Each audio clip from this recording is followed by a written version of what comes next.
to you by Sensodent K.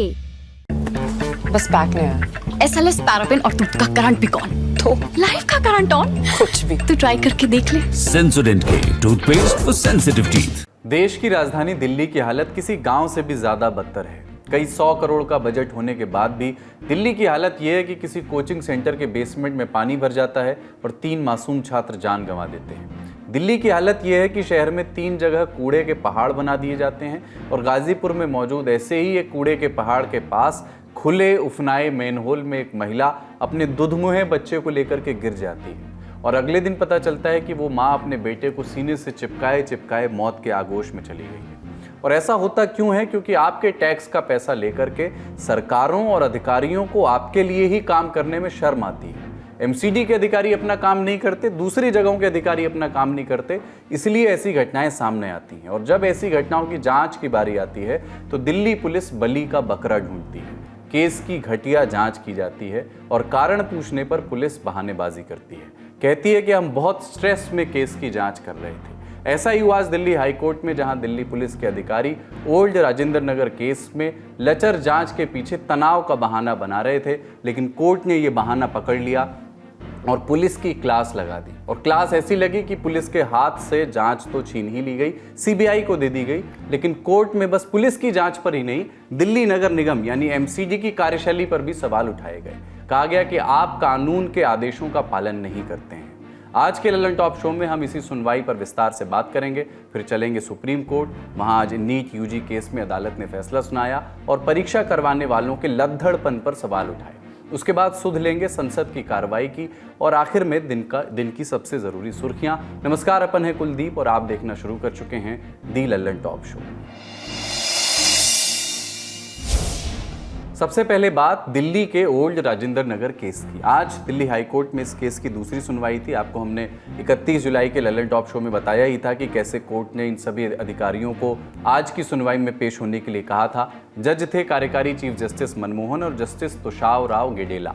तो court में क्या हुआ, सबसे पहले संक्षेप में दिल्ली पुलिस का दावा जान लेते हैं। पुलिस ने क्या कहा कि हमने बेहद तनाव में ये जांच की और जांच लगातार जारी है। हम अपनी पूरी कोशिश कर रहे हैं और सभी बिंदुओं की फोरेंसिक जांच करेंगे। हमने एमसीडी के कुछ अधिकारियों को कुछ सवालों के साथ नोटिस भेजा हुआ है। अब बारी कोर्ट के कमेंट की। कोर्ट ने क्या कहा, बिंदुवार देखते जाइए कि कोर्ट ने दिल्ली पुलिस से क्या कहा, उसके बाद बताएंगे कि एमसीडी से क्या कहा। पहले दिल्ली पुलिस हुई है। पुलिस की इज्जत तब बढ़ती है जब आप कसूरवार को पकड़ें और बेगुनाह को छोड़ दें। अगर आप इसके उलट कार्रवाई करेंगे तो वो बहुत दुखदाई होगा, कोर्ट ने दिल्ली पुलिस से कहा। तनाव में जांच करने की बात है तो हमें इसे हैंडल करना होगा। हमारे अनुभव यहीं से आते हैं और हम तनाव में नहीं आ सकते हैं। यदि ऐसा हुआ तो हम गलत फैसले लेंगे। क्या इस केस के जांच अधिकारी ने देखा कि उस बिल्डिंग की नालियां काम नहीं कर रही थी? क्या उन्होंने देखा कि बिल्डिंग बनाने वाला आर्किटेक्ट कौन है? क्या उससे उन्होंने पूछताछ की?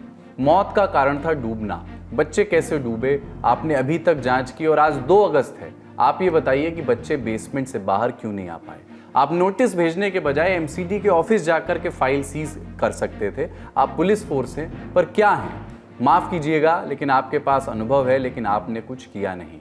आप ये बताइए कि एमसीडी के किन अधिकारियों से आपने पूछताछ की, कितने अधिकारियों के बयान आपने दर्ज किए? आप मुझे उस एमसीडी के अधिकारी का नाम बताइए जिसको आपने कॉल किया। एक भी अधिकारी को कॉल आपने नहीं किया। जो कोर्ट ने इसके लिए शब्द इस्तेमाल किया, you have not even called a minion. Court जांच नहीं कर सकती, कोर्ट आपसे सवाल पूछ रही है और ये जानकर ही अचंभा होता है कि एमसीडी अधिकारियों के बयान ही नहीं दर्ज किए गए। इस त्रासदी को अपराध की तरह ही इस त्रासदी की जांच की जानी चाहिए। हम इस मामले को सीबीआई को भेजने पर विचार कर रहे हैं। आपने जिस तेजी से गुरखा के ड्राइवर को अरेस्ट किया, आपकी दया है कि आपने वहां जमे हुए पानी का चालान नहीं काट दिया। ये तो दिल्ली पुलिस की बात हो गई, कोर्ट ने दिल्ली पुलिस को जो सुनाया। अब जानते हैं कि कोर्ट ने एमसीडी से क्या कहा। कुछ संस्थान कानून के भी ऊपर चले गए हैं। जनवरी के महीने में हमने एमसीडी को आदेश दिया था कि वो अगर अपने कर्मचारियों को सैलरी नहीं देंगे तो हम उसे बंद कर देंगे, और ये मुद्दा 2017 का है। सोचिए कि हम बीते 7 सालों से आपको कंट्रोल करने की कोशिश कर रहे हैं। पहले भी कई मुकदमों में स्वतः संज्ञान के तहत आदेश दिए गए, लेकिन आपने उनका पालन नहीं किया। इनका पूरा केस ही यही है कि एक ऑर्डर है जिसका पालन नहीं किया जा रहा है। आपके विभाग में कानून का कोई सम्मान ही नहीं है और अब बात बहुत आगे चली गई है। निगरानी करने वाले आपके सुपरवाइजर कुछ नहीं करा रहे हैं, वो अपने ऑफिस से निकल भी नहीं रहे हैं। उस आदमी के खिलाफ आपने क्या एक्शन लिया? अगर किसी नाली का हिस्सा रिपेयर नहीं किया गया तो किसी को तो कुछ करना चाहिए था। सबको पता है कि इस बार गर्मी कितनी ज़्यादा पड़ी थी, इस मॉनसून में भारी बारिश होगी, ये जानने के लिए आपको वैज्ञानिक होने की ज़रूरत नहीं थी। आप ओल्ड राजेंद्र नगर की बिल्डिंग को देखिए, पानी बेसमेंट में जाता था तो प्लान अप्रूव करते समय किसी को तो देखना चाहिए था। जल निकासी की शर्त क्यों नहीं लगाई गई? प्लान अप्रूव करने वाले व्यक्ति से पूछताछ क्यों नहीं की गई? आपके बिल्डिंग सील करने की हालत यह है कि आज आप एक बिल्डिंग को सील करते हैं, निशान लगाते हैं, रस्सी बांध करके कहते हैं कि सील हो गई। सच तो यह है कि उस बिल्डिंग के अंदर कोई भी आ सकता है, जा सकता है और निर्माण कर सकता है। आज एक बिल्डिंग को अवैध निर्माण के तहत सील किया जाता है तो उस बिल्डिंग का साइज बढ़ जाता है। हम आदेश पारित करते रहते हैं लेकिन वो आपके बहरे कानों पर गिरता है। मार्च के महीनों से हम चीख रहे हैं कि दिल्ली की नालियों को ठीक करिए। सबको पता था कि ये होना था, लेकिन अब चीज़ें बहुत ख़राब हो गई हैं। पानी आपके घर तक पहुंचेगा, पानी मेरे घर पहुंचेगा, कभी मेरे घर के पास त्रासदी होगी, कभी आपके घर के पास, और ये होगी ही। हमें तैयार रहना होगा। पानी को रास्ता ना मिले तो वो कहीं नहीं जाएगा। किसी अधिकारी को जिम्मेदार बनाना होगा। एमसीडी अधिकारियों की जिम्मेदारी थी कि नालियां ठीक रहे। ये कोई स्विमिंग पूल नहीं है। इनको ये समझना होगा कि अनदेखी आपराधिक प्रवृत्ति की है। दिल्ली के समूचे तंत्र को फिर से देखने की जरूरत है, भले इंफ्रास्ट्रक्चर का हो या प्रशासन का। ये तो कोर्ट की दोनों एजेंसियों पर जो है टिप्पणी हो गई।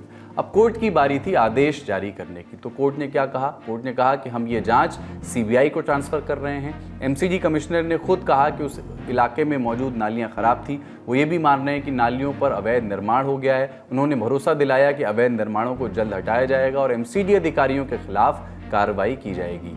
एमसीडी कमिश्नर को आदेश दिया जाता है कि वो नालियों और नालों की मरम्मत करें और उनकी कैपेसिटी बढ़ाएं। कई सब्सिडी स्कीम की वजह से दिल्ली में लोगों का माइग्रेशन बढ़ा है। दिल्ली की निकाय एजेंसियों के पास बड़े काम करने का पैसा नहीं बचा है। हालिया त्रासदियां इस ओर इशारा करती हैं कि अदालत के आदेशों का पालन नहीं किया गया। प्रशासन के तौर पर दिल्ली में कई सारी एजेंसीज हैं जो केवल एक दूसरे पर दोषारोपण कर रही हैं। दिल्ली एक आपदा से दूसरी आपदा की ओर बढ़ रही है। एक दिन सूखा है, दूसरे दिन बाढ़ है। मानसून का पानी कायदे से इकट्ठा किया जाए तो अगले साल सूखे की समस्या नहीं होगी। कोर्ट आदेश देती है कि एक कमेटी का गठन किया जाए जिसमें दिल्ली सरकार के चीफ सेक्रेटरी, दिल्ली विकास प्राधिकरण के वाइस चेयरमैन, एमसीडी के चेयरमैन और पुलिस कमिश्नर शामिल होंगे। यह हाई लेवल कमेटी भी इस पूरी आपदा और तमाम संबंधित केसों की जांच करेगी। कोर्ट के आदेश के बाद राजनीतिक हलकों से प्रतिक्रियाएं आई, वो भी सुनिए। देखिए, मैं सिर्फ चाहूंगा ना कि नॉन पार्टीजन इन्वेस्टिगेशन हो। सीबीआई की जो हाल के दिनों में भूमिका देखी है, तो ऐसा ना हो कि कंक्लूजन का चैप्टर पहले से पकड़ा दिया जाए और तब इन्वेस्टिगेशन करने को कहा जाए। हम उनसे उम्मीद करते हैं कि मौतें हुई हैं, बच्चों को, यूथ को झटका लगा। आप एक होलसम इन्वेस्टिगेशन करिए बिना भय या पक्षपात के। निश्चित रूप से पूरे देश में इससे सुधार होगा। यहाँ पर सरकारों की लापरवाही के कारण और लेन देन कर नक्शे पास किए जाते हैं, पार्किंग की जगह पर बच्चों को रखा जाता है और इसमें सुधार होना चाहिए। दिल्ली सरकार की बहुत बड़ी असफलता है कि ऐसे 3 नौजवान, आज उनके परिवार की क्या हालत होगी। और इस पर जो सुप्रीम कोर्ट ने सीबीआई जांच के लिए घोषणा की का निर्णय दिया है हाई कोर्ट ने, वो स्वागत योग्य है। इससे पूरे देश में सुधार होगा। अब चलते हैं अगली बड़ी खबर की ओर। आज सर्वोच्च न्यायालय ने नीट यूजी 2024 परीक्षा में धांधली वाले केस में अपना फैसला सुना दिया। कोर्ट ने कहा कि नीट यूजी की परीक्षा दोबारा नहीं कराई जा सकती क्योंकि पेपर लीक का केस सिर्फ बिहार के पटना और हजारीबाग तक ही महदूद है। अदालत का फैसला डिटेल में समझाएं उसके पहले ब्रीफ बैकग्राउंड आप समझ लीजिए, याद कर लीजिए। नेशनल टेस्टिंग एजेंसी एनटीए ने 4 जून 2024 को नीट यूजी 2024 के नतीजे घोषित किए। इन नतीजों में 67 स्टूडेंट्स के फुल मार्क्स आए, 720 में से 720। कुछ और स्टूडेंट्स ने 718, 719 अंक पाए। इल्ज़ाम लगे कि माइनस मार्किंग वाली परीक्षा में इतने अंक आना असंभव है मैथमेटिकली। जून के महीने में ही बिहार पुलिस की आर्थिक अपराध शाखा ने दावा किया कि पटना और हजारीबाग के कुछ केंद्रों पर नीट का पेपर लीक हुआ है। इन इल्ज़ामों के बाद कई स्टूडेंट्स और समाजसेवी संगठनों ने सुप्रीम कोर्ट में याचिकाएं दायर की। इनमें कहा गया कि इस परीक्षा में बड़े स्तर पर धांधली हुई है, लिहाजा कोर्ट परीक्षा रद्द करके फिर से परीक्षा कराने का आदेश दे। इस फिर से परीक्षा कराने को ही कहा गया re NEET. Chief justice of India DY Chandrachud, justice JB Pardiwala और जस्टिस मनोज मिश्रा की बेंच ने सुनवाई शुरू की। सुनवाई के बाद 23 जुलाई को कोर्ट ने बड़ा आदेश पारित किया कि री नीट नहीं कराई जाएगी। लेकिन ये आदेश था, फैसला नहीं था। फैसला आया आज। कोर्ट ने क्या क्या कहा? कोर्ट ने कहा कि नीट यूजी में बड़े स्तर पर गड़बड़ी के संकेत नहीं मिले हैं, लेकिन एनटीए के इस मामले में फ्लिप फ्लॉप शब्द इस्तेमाल किया। अगर उसका अनुवाद करें हिंदी में, तो अगर देशज अनुवाद कर दें तो लद्दड़पन दिखाया एनटीए ने। स्ट्रांग रूम में पीछे का दरवाज़ा खुला रह गया, छात्रों को सांत्वना के रूप में अंक दिए गए, फिर छात्रों को ग्रेस मार्क्स दिए गए, जिससे इतनी बड़ी संख्या में लोगों को पूर्णांक मिल गए। कोर्ट ने आगे कहा कि एनटीए को अपना लद्दड़पन खत्म करना होगा। एक कमेटी को एनटीए की गड़बड़ियों की जांच करनी होगी और उसे दूर करना होगा। इस साल जो गड़बड़ियां सामने आई हैं, उनका इसी साल इलाज होना चाहिए ताकि इसे भविष्य में दोहराया ना जा सके। इस फैसले और आगे के रास्ते को डिकोड करने के लिए हमने एजुकेटर्स से भी बात की, उनकी राय भी जानी। आई थिंक जो सुप्रीम कोर्ट ने आज कहा है वो तो एक्सपेक्टेड लाइंस पे ही था, क्योंकि उन्होंने बोला है कि थोड़ा सिस्टम्स टाइट करनी चाहिए आपको, और एनटीए बहुत फ्लिप फ्लॉप कर रहा था, तो उन्होंने ये भी बात बता दी कि एनटीए इतना फ्लिप फ्लॉप नहीं करनी चाहिए।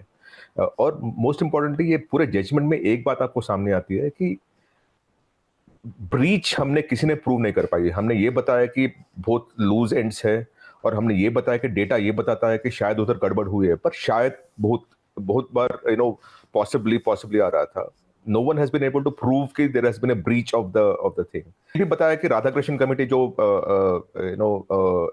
गवर्नमेंट ने अपॉइंट किया है उसके बारे में भी बात की है, और उन्होंने ये बताया कि सितंबर 30 तक वो उन्हें पूरा the report has to be submitted. And उन्होंने गवर्नमेंट से भी और एनटीए से भी ये भी मांग की कि how there implementing the report, इसके बारे में बात कर रहे थे। They also talked of security protocols कैसे होंगे, वो भी उसके बारे में जांच करने के बारे में बात की थी। अब चलते हैं अपनी अगली बड़ी खबर की ओर। संसद भवन। आज कार्यवाही शुरू होने के पहले लोकसभा में नेता प्रतिपक्ष और कांग्रेस सांसद राहुल गांधी ने एक ट्वीट कर दिया। उन्होंने कहा कि संसद में मेरे चक्रव्यूह वाले भाषण को पसंद नहीं किया गया। ईडी में बैठे लोगों ने बताया है कि छापा मारने की तैयारी की जा रही है। खुली बाहों के साथ ईडी के अधिकारियों का स्वागत करता हूं, चाय बिस्किट भी खिलाऊंगा। मतलब राहुल गांधी का कहना है कि ईडी उनके घर या दफ्तर पर छापा मारने वाली है, और राहुल गांधी के इसी ट्वीट पर सत्ता पक्ष और विपक्ष आपस में भिड़ पड़े। सबसे पहले सुनिए इंडिया ब्लॉक के नेताओं ने क्या इल्जाम लगाए। राहुल गांधी जी ने जो भी सरकार के खिलाफ आज जोर शोर से अपना आवाज बुलंद कर रहे हैं लोकतंत्र बचाने के लिए, उनके सबके खिलाफ एक साजिश रची जा रही है, और ये साजिश यहां नहीं विदेश की भूमि पर रची जा रही है। ये मैं आपको बता रहा हूं। कुछ भी हो सकता है, हमले भी हो सकते हैं हमारे सबके ऊपर, राहुल जी के ऊपर। मैं इतना कह सकता हूं, क्योंकि एक महीने से जिस तरह से हम सभी लोगों ने राहुल जी के नेतृत्व में दिल्ली में इस सरकार की धज्जियां उड़ाई है, सरकार की नींद उड़ गई। मुझे सिर्फ इतना उनको बताना है कि ये इंदिरा गांधी का पोता है जिसने पाकिस्तान के 2 टुकड़े कर दिए थे। ये राजीव गांधी का बेटा है जिसने इस आधुनिक भारत का निर्माण किया है।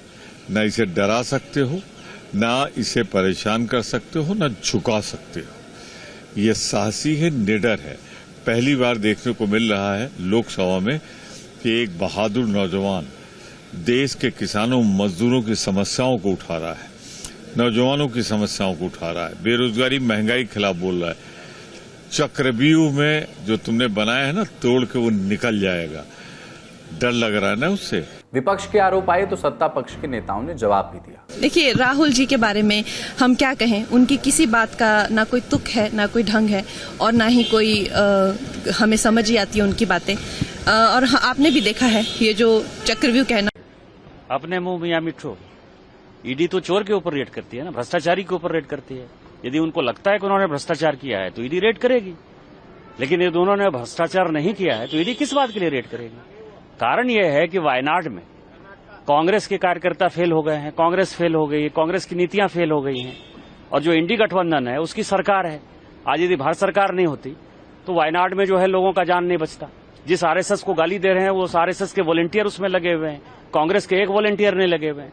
तो उनको जो है वायनाड के मुद्दे को भटकाना है। वो 3 बजे वो ट्वीट किया, ठीक है ना, उसको यही चिंता करना चाहिए कि वायनाड में लोगों को कैसे राहत कार्य पहुंचा जाए। ये समय उनको ईडी का बारे में सोचना नहीं है, उनको अभी अपना संसदीय क्षेत्र का बारे में सोचना है। लोगों का वहां में बेहाल है, लोग बहुत कष्ट में हैं। और इन बयानबाजियों के बीच इंडिया ब्लॉक के कई सांसदों ने संसद में स्थगन प्रस्ताव दिया था, इल्जाम ये कि केंद्र सरकार सरकारी एजेंसियों का गलत इस्तेमाल कर रही है, लेकिन प्रस्ताव माना नहीं गया। संसद की कार्यवाही शुरू हो गई और पहले बात लोकसभा की करते हैं। आज लोकसभा में स्वास्थ्य पर बात हो रही थी। कुछ ही दिनों पहले आए भारत के आर्थिक सर्वे का हवाला देते हुए पूर्णिया से निर्दलीय सांसद पप्पू यादव ने स्वास्थ्य मंत्री जेपी नड्डा से सवाल पूछा। कहा कि आज की युवा जनसंख्या की शारीरिक स्थिति को लेकर सर्वे में चिंता जताई गई है, सरकार का क्या रुख है इस पर? अभी जस्ट समय अभी जो आर्थिक सर्वे आया है उसमें समय पप्पू जी इतना ही है, घड़ी देख लो। सोशल मीडिया, ड्रग्स, इंस्टाग्राम और 70% युवाओं का दैनिक जीवन में सोशल मीडिया पे रहना, लगातार गलत ड्रग्स का सेवन, लगातार आर्सेनिक, आयरन जैसे पानी का सेवन और इस देश के युवाओं के द्वारा शारीरिक रूप से मात्र 54.4% ही मात्र अपने जीवन दय में उसका उपयोग करना, उसके बाद लगातार मानसिक रूप से तनाव में अभाव, कई आर्थिक सर्वे में आप ही का है। तो क्या सरकार इस ओर, जिसके कारण भारत के युवाओं पर सबसे ज्यादा असर पड़ रहा है, जिसमें मिजोरम, तमिलनाडु, तेलंगाना, केरल, त्रिपुरा ऐसे प्रदेश में लगातार HIV, एड्स जैसी लगातार 60% यूथ के भीतर यह पाया गया अभी, और यह सर्वे में है। अब इस पर जेपी नड्डा को जवाब देना था। उन्होंने जो जवाब दिया वो तो आप सुनेंगे ही, लेकिन उन्होंने फिजिकल एक्टिविटी को लेकर पप्पू यादव पर कमेंट भी किया कि WHO की रिपोर्ट फिट और अनफिट की नहीं है। WHO की रिपोर्ट यह है कि 59.9% लोग सफिशिएंट फिजिकल एक्टिविटी नहीं करते हैं। Sufficient physical activity and insufficient physical activity, इसके बाद बीच की रिपोर्ट है। फिट और अनफिट जब हम बोल देते हैं तो हम इसको बहुत सेंसेशनलाइज कर देते हैं। अब फिट में भी उन्होंने जो सफिशिएंट फिजिकल एक्टिविटी बताई है वो है 75 minutes of vigorous intensity activity per week, running, digging, construction work, outdoor games, ये करने वाले सफिशिएंट में आते हैं। और उसी तरीके से ये जो WHO की रिपोर्ट आई है ये सेल्फ रिपोर्टेड स्कीम है, तो इसलिए फिट और अनफिट का सवाल नहीं है। सफिशिएंट फिजिकल एक्टिविटी करना या इनसफिशिएंट फिजिकल एक्टिविटी करना, उससे सवाल है। और मेरे ख्याल से आप भी और हम भी इनसफिशिएंट फिजिकल एक्टिविटी में ही आते होंगे, और बहुत से सदस्य इसमें आप भी इनसफिशिएंट में ही आते होंगे। अब लोकसभा से चलते हैं राज्यसभा। कार्यवाही शुरू होने के बाद सत्ता पक्ष की ओर से बार बार टोका टोकी का मुद्दा उठा। नेता विपक्ष मल्लिकार्जुन खड़गे ने नाराजगी जाहिर की और शिकायत कर दी उपसभापति हरिवंश से। बार बार आप हमको ये कहते हैं कि सभी लोग अपने रूल्स के मुताबिक बात करें, अपनी बात रखें, और एक कोई मेंबर कुछ बात कहता है उसको इंटरप्ट करना और उसको बार बार, एक बार नहीं, बार बार हर एक वक्त कोई व्यक्ति उधर से उठता है, अपनी बात रखता है, तो हर वक्त एक माननीय सदस्य उठ के वो हमेशा डिस्टर्ब करते हैं हाउस को। मेरा आप सभी सदस्यों से उनको ऐसा, आप माननीय एलओपी का अच्छा सुझाव है, आप सभी सदस्य कीजिए उनको पालन करें। राज्यसभा में कृषि मंत्री शिवराज सिंह चौहान के भाषण ने भी सुर्खी बनाई। कृषि मंत्रालय के काम पर अपनी बात रखने के लिए वो खड़े हुए और बोले कि हम किसी को छेड़ते नहीं हैं, लेकिन अगर कोई छेड़ दे तो छोड़ते भी नहीं। माननीय उपसभापति जी, हम किसी को छेड़ते नहीं हैं, लेकिन अगर कोई छेड़ दे तो फिर छोड़ते भी नहीं। इसलिए मैं वहीं से आरंभ करना चाहता हूं। बेहतर होता वो आज यहां उपस्थित होते। माननीय उपसभापति जी, उनको याद भी आए तो शकुनी याद आए। शकुनी, चौपड़, चक्रव्यूह, और इन सारे शब्दों का संबंध है अधर्म से। जाकी रही भावना जैसी, प्रभु मूरत देखी तुम तैसी। शकुनी मतलब छल, धोखे और कपट के प्रतीक थे। चौपड़ में तो धोखे से ही हराया गया था, और चक्रव्यूह मतलब फेरवार नहीं, घेर के मारना। अब कांग्रेस को क्यों चक्रव्यूह, सकनी, चौपड़ ये याद आते हैं? माननीय उपसभापति जी, जब महाभारत काल में हम जाते हैं तो हमें तो भगवान श्री कृष्ण याद आते हैं। कांग्रेस के डीएनए में ही किसान विरोध है, मैं ये कहना चाहता हूं। राजद सांसद Manoj Jha NEET paper leak के मुद्दे पर बोलने के लिए खड़े हुए। मनोज झा ने सरकार से मांग की कि एनटीए को अरब सागर या बंगाल की खाड़ी में फेंक दीजिए, चॉइस इज योर्स। मेरा सिर्फ ये कहना है, माननीय सर्वोच्च न्यायालय के समक्ष सम्मान सहित इतना जरूर कहूंगा, आज के दिन में टेक्नोलॉजी जो है उसमें अगर पटना में कोई लीकेज होगा ना पेपर का, तो उसको हवाई जहाज का टिकट लेकर के गुजरात नहीं पहुंचना है, वो सेकंड में पहुंचेगा सर। इसलिए पूरी परीक्षा एक लेवल पे कॉम्प्रोमाइज थी, और मेरा मानना है कि एनटीए, मैंने मंत्री जी से व्यक्तिगत आग्रह भी किया, एनटीए को अरब महासागर या बंगाल की खाड़ी में फेंकिए, चॉइस इज योर्स। विपक्ष की ओर से बार बार नीट को लेकर उठ रहे सवालों पर सरकार का पक्ष रखा नेता सदन और केंद्रीय स्वास्थ्य मंत्री जेपी नड्डा ने। वातावरण इस तरीके का बनाने का विषय बन रहा है जैसे हमने स्टेट के राइट्स को का हनन किया है, जैसे बहुत बड़ा विद्यार्थियों के साथ अन्याय हो रहा हो, जैसे इस तरीके की परिस्थिति हो गई है कि कुछ विशेष वर्ग के लोग मेडिकल एजुकेशन में आ रहे हैं, और प्राइमरली ये कि स्टेट के अधिकारों का हनन हुआ है, ये एक ध्वनि इसमें से निकल करके आती है। मैं रिकॉर्ड्स को स्ट्रेट इसलिए करना चाहता हूँ कि हम सब लोग जो यहाँ बैठे हैं वह उन्हें बहुत जिम्मेवारी के साथ देश की आवश्यकताओं को रिस्पॉन्ड करना पड़ता है। आज हम सब लोग बच्चों के रहनुमा हैं और रहना चाहिए और बोलना चाहिए। संसद के हाइलाइट्स यहीं तक, अब रुख करते हैं सुर्खियों का। पहली सुर्खी सुप्रीम कोर्ट से। कोर्ट ने आज इलेक्टोरल बॉन्ड की खरीद बिक्री में जांच की मांग कराने वाली याचिकाओं को खारिज कर दिया। दरअसल जब सुप्रीम कोर्ट इस इलेक्टोरल बॉन्ड स्कीम को खत्म कर दिया था तो कोर्ट में एक एनजीओ कॉमन कॉज ने याचिका दायर की थी। उसमें उन्होंने कहा था कि बॉन्ड के जरिए दिए गए चंदों में करोड़ों रुपए का घोटाला हुआ है, इसलिए रिटायर्ड जज की अध्यक्षता में एक विशेष जांच दल, एक एसआईटी गठित करके इसकी जांच करानी चाहिए। लेकिन 2 अगस्त को चीफ जस्टिस डीवाई चंद्रचूड़ की अध्यक्षता वाली बेंच ने इसे खारिज कर दिया। कहा कि याचिकाकर्ता कानून का सहारा लेने से पहले ही कोर्ट पहुंच गए और इस स्टेज पर कोर्ट की तरफ से हस्तक्षेप सही नहीं है। दूसरी सुर्खी देश के 3 राज्यों में त्रासदियों से जुड़ी है। त्रासदी का कारण बाढ़, बारिश और भूस्खलन। पहले उत्तराखंड की बात। गुरुवार 1 अगस्त उत्तराखंड में भी बारिश से जुड़ी घटनाओं की वजह से 14 लोगों ने अपनी जान गंवा दी।